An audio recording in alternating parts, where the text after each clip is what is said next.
Makers ആഴങ്ങളിൽ മനസ്സ് പറയുകയാണ് ഇന്ന്. നമുക്കെല്ലാവർക്കും പരിചിതരായിട്ടുള്ള 2 അതിഥികളാണ് ഇന്ന് നമ്മളോടൊപ്പം ഉള്ളത്. പരിചയപ്പെടുത്താൻ തുടങ്ങിയാൽ ആദ്യത്തെ ഒരു 5-10 മിനിറ്റ് അവരെ ഇൻട്രൊഡ്യൂസ് ചെയ്യേണ്ടി വരും. കാരണം പ്രത്യേകിച്ചും അദ്ദേഹത്തെ നമ്മുടെ മുന്നിലുള്ളത് ക്രിസ് വേണുഗോപാൽ, അയിലൂർ വേണുഗോപാൽ കൃഷ്ണൻ, ദിവ്യ ശ്രീധർ. കുറച്ചും കൂടി ഇപ്പൊ മാറ്റി പറയുകയാണെങ്കിൽ ദിവ്യ കൃഷ്ണൻ എന്ന് പറയട്ടെ. ഇല്ല, അതിലൊരു കാര്യമുണ്ട്. കല്യാണം കഴിയുന്നതിന് മുന്നേ ആണെങ്കിലും ഇപ്പോഴാണെങ്കിലും ഇനി എത്ര കാലം കഴിഞ്ഞിട്ടാണെങ്കിലും ദിവ്യ ശ്രീധർ ആയിരിക്കണം. ആ ഇൻഡിവിജ്വാലിറ്റി കളയേണ്ട കാര്യമൊന്നുമില്ല. കാരണം ഞാൻ ജീവിതത്തിൽ വന്നതുകൊണ്ട് പേരും ജീവിതവും എല്ലാം മാറ്റി വെക്കേണ്ട ഒരു കാര്യമൊന്നുമില്ല. She has to be herself. നല്ല ആറ്റിറ്റ്യൂഡാണ്. എന്റെ പേരിൽ ഞാൻ ഒരിക്കലും കല്യാണം കഴിഞ്ഞ ശേഷം ഞാൻ പേരിന്റെ സർനെയിം ഒന്നും മാറ്റുകയൊന്നും ഉണ്ടായിട്ടില്ല. എല്ലാരും ചോദിക്കും, ഞാൻ പറയും എന്റെ സർനെയിം അപ്പോഴും മേനനായിരുന്നു, പിന്നെയും അങ്ങനെ ആയിപ്പോയി, അല്ലാതെ ഞാനായിട്ട് മാറ്റില്ല എന്ന് പറഞ്ഞു. കറക്റ്റ് ഒരു ഇത്രയും ഫെമിനിസ്റ്റ് ആയിട്ടുള്ള ഒരു ഭർത്താവാണെന്നുള്ള കാര്യം ആദ്യം തന്നെ ഞാൻ പറയട്ടെ കേട്ടോ. ഞാൻ ചോദിച്ചു, ഞാൻ ചുമ്മാ എഴുതുമ്പോ കൂടി എന്റെ അടുത്ത് പറയുന്നത് അവിടെ അച്ഛന്റെ പേരിട്ടാ മതി. അതൊരു അത് ആ ചോദിച്ചു എന്നുള്ളത് ദിവ്യയുടെ മനസ്സിലെ നന്മയും സന്തോഷവും. അങ്ങനെ ഒരു ഉത്തരം ക്രിസ് പറഞ്ഞു എന്നുള്ളത് ക്രിസിന്റെ മനസ്സിന്റെ വലിപ്പം. ഫെമിനിസം ഒരു മെയിൽ ഷോവനിസം അങ്ങനെയുള്ള ഇതിലെ കാറ്റഗറിയിൽ മാറ്റുന്നതിന് പകരം ഇൻഡിവിജ്വാലിറ്റി എന്നുള്ള ഒരു കാര്യം. അതായത് ഇത്രയും കാലം ഇൻഡസ്ട്രി അറിഞ്ഞിരുന്ന ദിവ്യ ശ്രീധർ സഡൻ ആയിട്ട് ഒരു ദിവസം ദിവ്യ ക്രിസ് ആവേണ്ട ആവശ്യമില്ല.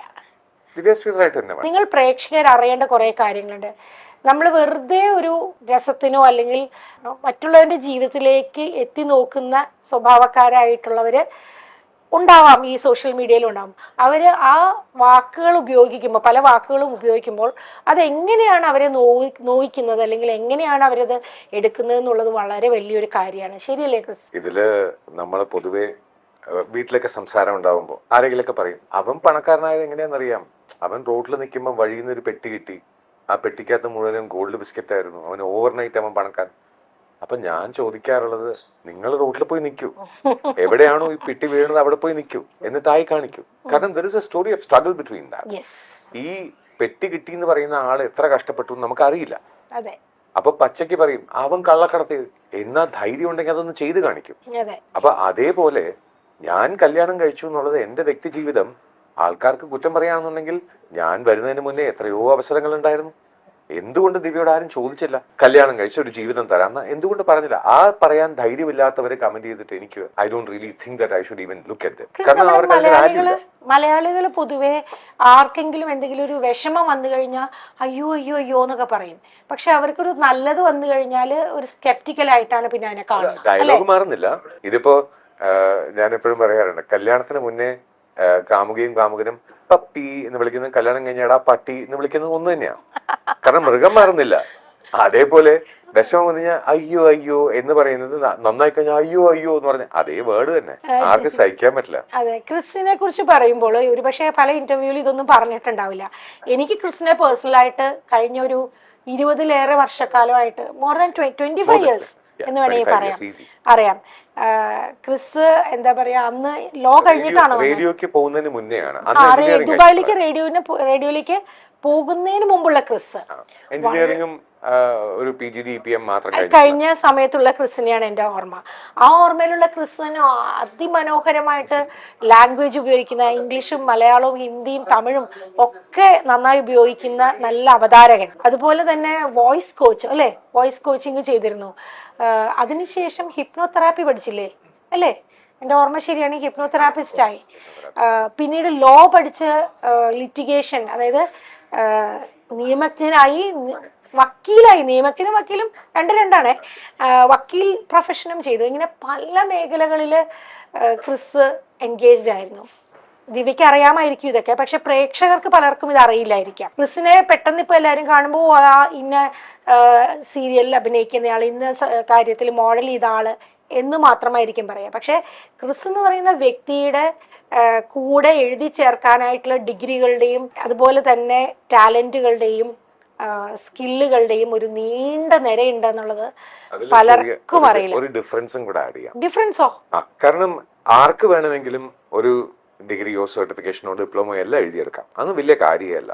അതും എസ്പെഷ്യലി ഈ കാലത്ത് AI ചോദ്യങ്ങൾ ചോദിച്ചു കഴിഞ്ഞാൽ വരാൻ പോകുന്ന ക്വസ്റ്റ്യൻ പേപ്പറിലെ ക്വസ്റ്റ്യൻസും ആൻസേഴ്സും കിട്ടാവുന്ന ഒരു കാലമാണ്. അതുകൊണ്ട് പഠിക്കുന്നതോ അത് പ്രയോഗിക്കുന്നതോ അതെല്ലാം ഒരു വ്യക്തിയുടെ ആഗ്രഹം. എനിക്ക് ഇപ്പോൾ പറയാനുള്ളതെന്ന് പറഞ്ഞാൽ, ഇപ്പൊ 1 വർഷം കഴിഞ്ഞു, ഇപ്പോൾ പറയാനുള്ളതെന്ന് പറഞ്ഞാൽ എന്റെ മക്കള് മുത്തും ദേവയും അവര് ഞാൻ നല്ല അച്ഛനാണെന്ന് എപ്പോൾ പറയുന്നു അതാണ് എൻ്റെ ഏറ്റവും വലിയ ഡിഗ്രി. കുഞ്ഞുമോക്ക് ഞാൻ എപ്പോഴാണോ നല്ലൊരു ഹസ്ബൻഡ് ആവുന്നത്, കുഞ്ഞുമോൾ ഇടയ്ക്കിടയ്ക്ക് പറയും എനിക്ക് സംസാരിക്കാൻ എനിക്ക് പേടി തോന്നുന്നു. ആ പേടി എന്ന് മാറുന്നു അന്ന് ഞാൻ നല്ലവനായി. അപ്പൊ അത് ശരിക്കും പറഞ്ഞു കഴിഞ്ഞാൽ ഒരു ഡിഗ്രിക്ക് പഠിച്ചാലും നമുക്ക് കിട്ടില്ല. ഏത് യൂണിവേഴ്സിറ്റിയിലാണ് അങ്ങനെ ഒരു കോഴ്സ് ഉള്ളതെന്ന് വെച്ച് കഴിഞ്ഞാൽ ഞാൻ അവിടെ ജോയിൻ ചെയ്യാൻ റെഡിയാണ്. ക്രിസ് പറഞ്ഞതെല്ലാം ശരിയാണ്. പക്ഷെ ക്രിസിന്റെ പൊൻതൂവലുകളാണ് ഇതൊക്കെ.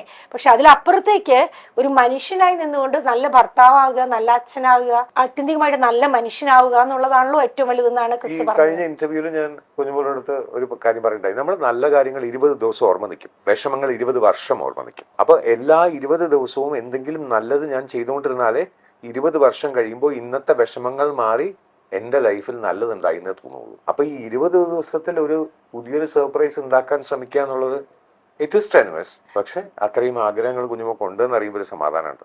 ഈ ദിവ്യ എന്ന് പറയുന്ന ക്രിസിന്റെ കുഞ്ഞുമോളോട് ഒരു ചോദ്യം ചോദിക്കട്ടെ. ദിവ്യ ഒരു എന്താ പറയാ, ഞാൻ അറിഞ്ഞിടത്തോളം ദിവ്യ വളരെ ഇന്നസെന്റ് ആയിട്ടുള്ള എന്താ പറയാ, ജീവിക്കാൻ വേണ്ടിയിട്ട് തിരുവനന്തപുരത്തെത്തി, കണ്ണൂരുകാരിയാണ്, തിരുവനന്തപുരത്തെത്തി 2 കുഞ്ഞുങ്ങളെയും വളർത്തി ഉത്തരവാദിത്തമുള്ള ഒരു അമ്മയായിട്ട് വളരെയധികം സ്ട്രഗിൾ ചെയ്തിട്ട് ജീവിച്ച ഒരാളാണ്. പക്ഷെ വളരെ ഇന്നസെന്റാണ്.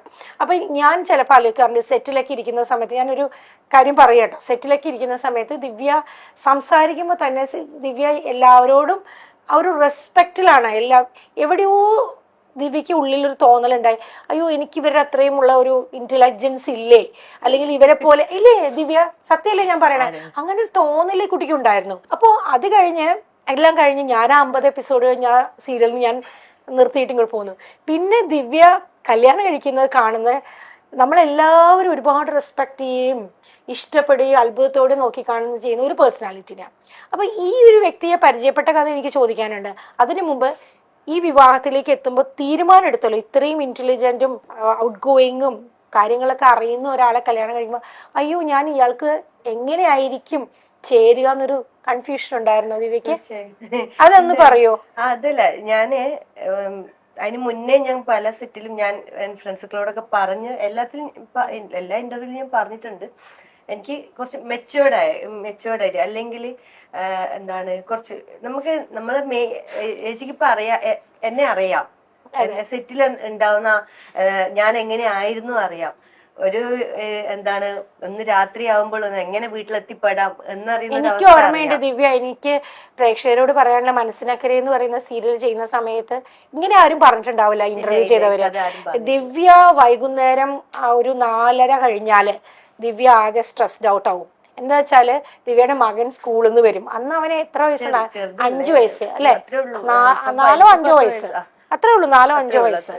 അപ്പോ ആ മോൻ സ്കൂളിൽ നിന്ന് വന്നു കഴിഞ്ഞാൽ അവൻ വിശന്ന് വീട് തുറന്നു കയറണം. 4 വയസ്സുള്ള കുട്ടിയാന്ന് ഓർക്കണേ. ഒരു വീടിന്റെ അപ്സ്റ്റെയറിലാണ് താമസിക്കുന്നതെന്ന്, ശരിയല്ലേ? പഠിക്കാൻ പോവുക. അപ്പൊ വീട്ടിൽ വന്ന് കേറിയിട്ട് അവൻ എന്തെങ്കിലും ഭക്ഷണം എടുത്ത് രാവിലെ ദിവ്യ പോരുമ്പോ എടുത്തു വെച്ച ഭക്ഷണം അവൻ കഴിച്ച് അവനെ കാത്തിരിക്കുകയാണ് അവിടെ. അമ്മ ഇപ്പൊ വരും. ഇപ്പൊ ഒരു 2 മണിക്കൂർ കൂടുമ്പോ അവന്റെ ഫോൺ വരും, അല്ലെ? ഓർമ്മയുണ്ട്? അമ്മ ഇറങ്ങിയോ, അമ്മ വന്നോ? ഇത് പറഞ്ഞു കഴിഞ്ഞാൽ അടുത്ത ഷോട്ടിൽ ദിവ്യ നിൽക്കുമ്പോ ചിലപ്പോ ആ ഷോട്ട് എന്ന് പറയുന്നത് വേറൊരു തരം എന്തെങ്കിലും ചിലപ്പോൾ റഫായിട്ടുള്ളതോ അല്ലെങ്കിൽ നമ്മുടെ മൂഡ് അങ്ങനെയുള്ള മൂഡിൽ നിൽക്കുന്നതായിരിക്കും. ഞാൻ കണ്ടിട്ടുണ്ട് ദിവ്യയുടെ കണ്ണ് നിറയുന്നതും തിരിഞ്ഞു നിന്ന് കണ്ണ് നിറയുന്നതും ഇത് സ്വിച്ച് ചെയ്യുന്നതും. അപ്പോൾ അങ്ങനെ ഒരു ദിവ്യയെ ഞാൻ കണ്ടിട്ടുണ്ട്. അതുകൊണ്ട് തന്നെ ദിവ്യ ഇത്രയും സ്ട്രെങ്ത്തിൽ ഇങ്ങനെ പുറത്തോട്ട് വന്നു എന്ന് പറയുമ്പോൾ ഞങ്ങൾക്കൊക്കെ സന്തോഷമാണ്, അല്ലെ ദിവ്യ? ദിവ്യ ഇത് പറയുമ്പോ തന്നെ കണ്ണു നിറയുന്നത് ദിവ്യക്ക്. അത് പറയുന്നത് അതാ ഞാൻ പറയാം, എന്നെ അറിയുന്നവർക്കേ അറിയുള്ളൂ, എന്റെ അവസ്ഥ അറിയുന്നവർക്ക്. പറഞ്ഞുണ്ടാക്കാൻ പലർക്കും പലതും പറ്റും, അല്ലേ? അപ്പൊ ഞാൻ എപ്പോഴും പറഞ്ഞത് അഖിലേഷ് സാറിനെ കുറിച്ചാണ്. അഖിലേഷ് സാറ് നമ്മളെ മനസ്സിലാക്കിയ സെറ്റില് ഉണ്ടാവുമ്പോ അറിയാം എന്റെ അവസ്ഥ. എനിക്ക് ഈ വെപ്രാളം ചില സമയത്ത് ഞാൻ സെറ്റിൽ പലപ്പോഴും വീണിട്ടുണ്ട്, അഭിനയിച്ചുകൊണ്ടിരിക്കുമ്പോ ഞാൻ വീണിട്ടുണ്ട്. അതെ. അപ്പൊ അഖിലേഷ് സാറ് ഞാൻ പാനിക് അറ്റാക്ക് വന്നിട്ടുണ്ട്, ക്ഷീണം, ടെൻഷൻ കൊണ്ട് പാനിക് അറ്റാക്ക് വന്നിട്ടുണ്ട് ദിവ്യക്ക്. അപ്പൊ പിന്നെ സാറ് പറയും നീ മക്കളെ വിളിച്ചോണ്ട് വാ, കുഴപ്പമില്ല, ഫുഡല്ലേ ഇവിടെ കൊണ്ടുപോവാ, ആരും പറയാനില്ല ഉച്ചക്കത്തെ ഫുഡോ രാത്രിക്ക്. ഞാൻ ഈ രാത്രിക്കത്തെ ഫുഡ് കൊണ്ടുപോകാൻ വെയിറ്റ് ചെയ്തിരിക്കുന്ന മക്കളാണ്. എനിക്കറിയാം, കൊണ്ട് കൊടുത്തിട്ട് വേണം അവർക്ക് കഴിക്കാൻ. ആ ഒരു അവസ്ഥയാണ് എന്റെ. എനിക്ക് ഓർമ്മയുണ്ട് ക്രിസ്, ദിവ്യ നമുക്ക് സെറ്റിൽ നിന്ന് എല്ലാവരും ഹോട്ടൽ റൂംസിലേക്ക് പോവാനായിട്ട് ഇറങ്ങുന്ന സമയത്ത് വേണ്ടെങ്കിൽ ആ ഫുഡ് ഞാൻ ചോദിക്കും വേണോ എന്ന്. ഫുഡില്ല ഞാൻ കൊണ്ടു. അത് മാത്രല്ല, ആദ്യത്തെ വണ്ടിയിൽ തന്നെ ദിവ്യ പോവാൻ ശ്രമിക്കും. കാരണം ദിവ്യക്ക് പറയാൻ പറ്റില്ല, സീനിയോറിറ്റി വെച്ചിട്ട് ചിലപ്പോൾ വേറെ ആരെങ്കിലും ആയിരിക്കും ആദ്യത്തെ ട്രിപ്പിൽ വിടുക.